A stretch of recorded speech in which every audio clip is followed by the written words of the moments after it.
Hey there, and welcome back to Family Travel Unpacked. I'm your host, Melissa, and in case you're new here, you can always find tons of detailed destination guides, travel tips, hacks, and more on my website, thefamilyvoyage.com. And if you've been enjoying the show, be sure to hit follow wherever you're listening so you never miss an episode, and drop a 5-star review while you're at it because it really helps other families find the show. Today's episode is a little different.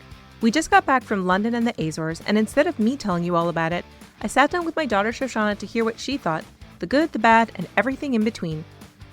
Quick reminder before we get into it, we booked this trip entirely on points for the hotels and the flights. And if you want the play-by-play on how we pulled it off, make sure you go back and listen to episode 42, where I broke down the 600,000 plus points that we used to make this trip happen for basically nothing out of pocket until we got on the ground. Now, this episode is more of a quick recap than a deep dive. Think of it as a preview. Later this summer or early fall, I'm going to be doing full-length episodes on both London and the Azores individually. So if you want all the planning details, the logistics, where we stayed, and how we booked it, those are coming, I promise. I'm also putting together full articles on thefamilyvoyage.com with the nitty-gritty on how to book your own trip to either destination. Those should be up in the next few weeks, so be sure to keep your eyes peeled. And if you want to get notified as soon as they're available, you can go to thefamilyvoyage.com/newsletter to sign up. All right, now bringing in Shoshana, my tween travel expert.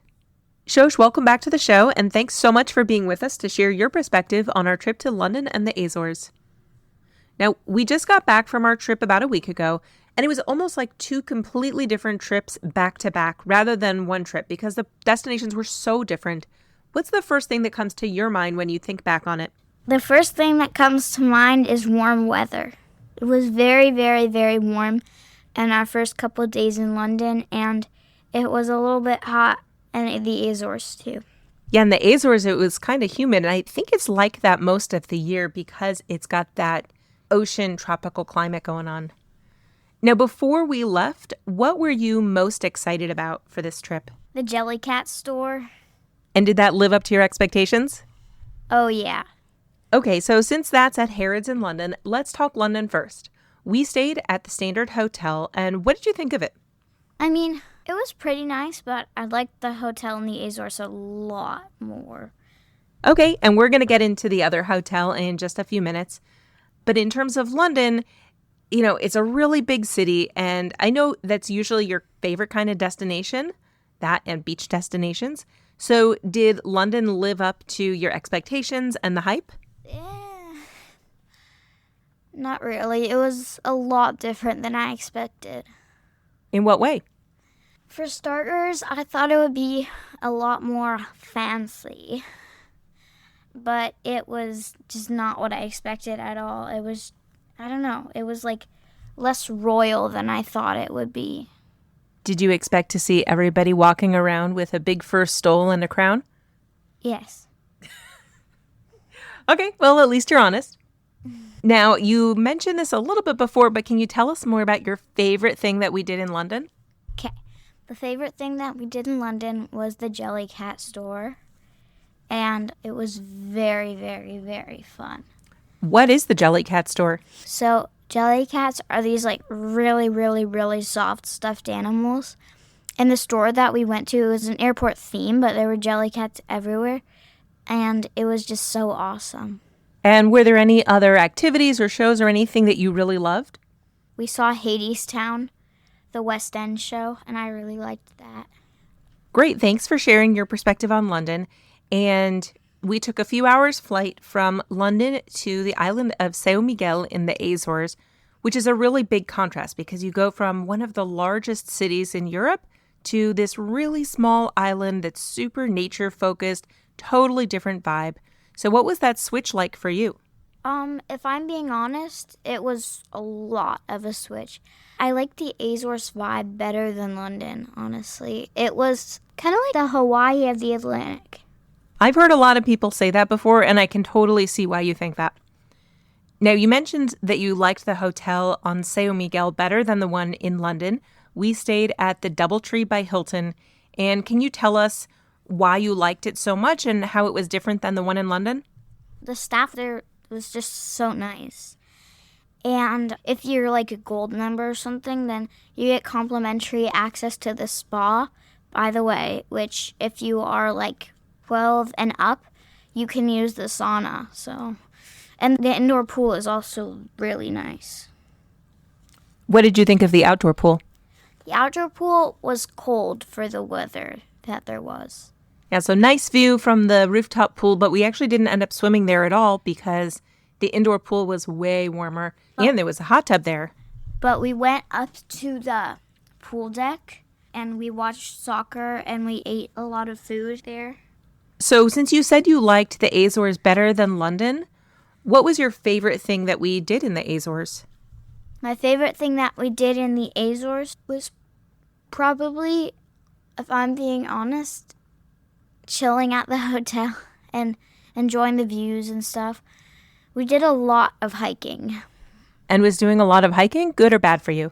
Bad. I have tiny little legs. Okay. And was there anything about the Azores that you hadn't expected, whether it was good or bad? I had not expected to drink tea the first day that we got there and go to a tea plantation. Okay, that is something really unique about the island of São Miguel because this tea plantation they have is the only tea plantation in all of Europe. So thanks for pointing that out.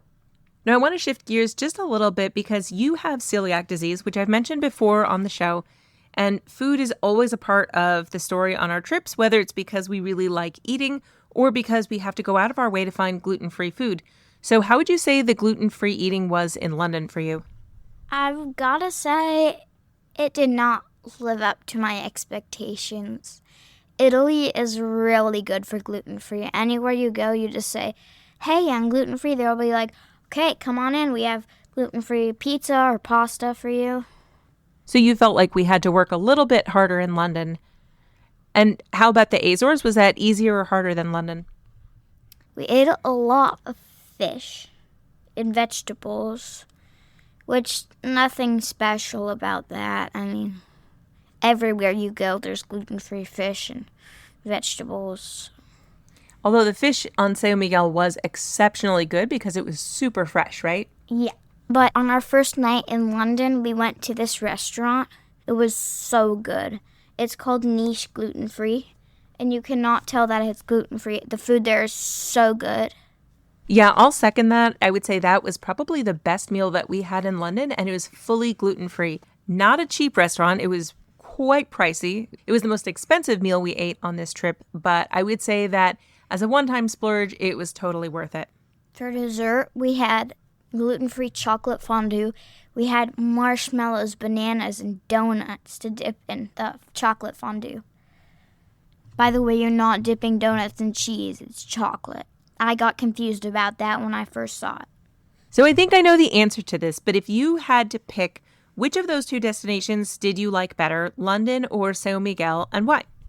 São Miguel, because I liked the vibes better, and honestly, in London and the Azores, the people were just so nice.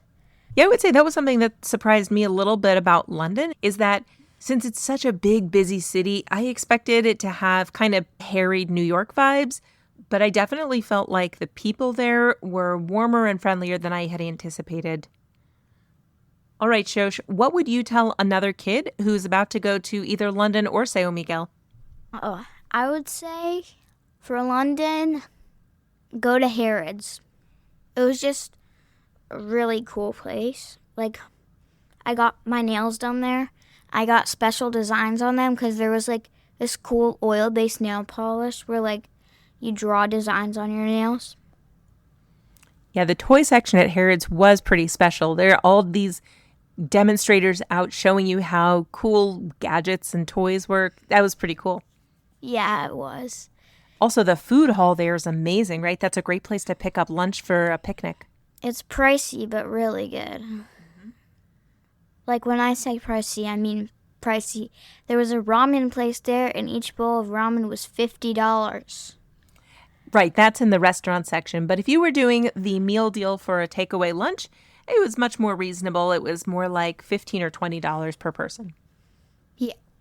And if we were doing this trip over again, is there anything that you would do differently? Or if we went back, something you'd want to do differently? If we went back, I would want to explore another island on the Azores, but do less hiking. In London, there was surprisingly a lot of walking, like 9 miles a day.